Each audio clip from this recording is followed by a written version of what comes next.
The reigning champion Boston Celtics have now won 4 straight after taking down Cleveland. The Cavaliers were without Isaac Okoro and Dean Wade, but other than that, both the Cavs and Celtics were fully healthy in their matchup on Tuesday night. Boston beating Cleveland for a second time this season displayed the fact that despite the fact that they're 4.5 games back of the first-seeded Cavs in the standings, they're still top dogs in the Eastern Conference as of right now. Behind Donovan Mitchell, Darius Garland, Evan Mobley, and Jarrett Allen, Cleveland is definitely a challenge, as the Cavs have beaten the Celtics once this season. However, the 40-10 Cavs have now moved to 2-5 against the Thunder, Rockets, and Celtics, who were all at least top 3 seeds in their respective conference. The Cavs still won 2 quarters on Tuesday and put up a fight despite being somewhat short-handed. So let's look at how the Celtics hung on to improve to an NBA best 20-6 on the road.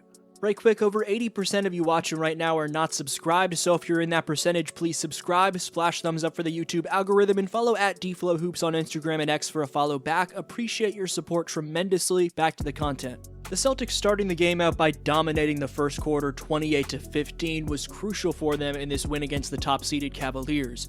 Jaylen Brown scored the first 12 points for Boston, and while he only scored 4 points for the rest of the game after that, how he set the tone in the early going should give JB a pass for that.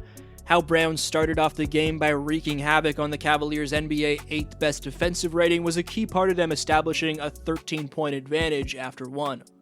Saving the game for the Celtics down the stretch, Derrick White showed up when Boston needed it most.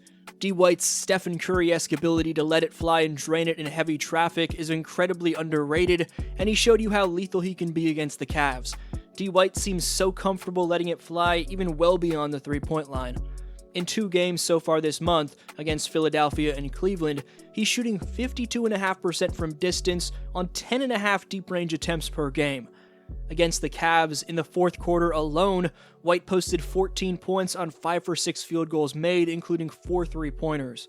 What a special option Derrick is for the Celtics, as the trade Brad Stevens made in 2022 to acquire him continues to pay dividends. On the night, White finished with 20 points, 5 boards, 2 steals, and 6 threes made. Jayson, Tatum, and Kristaps Porzingis combined for 41, but they shot just 14 for 43 from the field. But let's not go calling JT a role player here like the Trolls. The 4-time All-NBA player in Tatum did lead the Celtics in scoring, and continues to be one of the team's best defenders. Among all small forwards, Tatum's second in defensive rating, only trailing Houston's breakout star Amen Thompson. He continues to lead the Celtics in points, rebounds, assists, steals, and minutes played. Tatum's also 5th in the league in value over replacement, just ahead of Victor Wembanyama and LeBron James. For the Celtics leader in blocked shots, Kristaps Porzingis, KP combined with JT to block 4 shots, as Porzingis had both 2 denials and 2 steals in this one.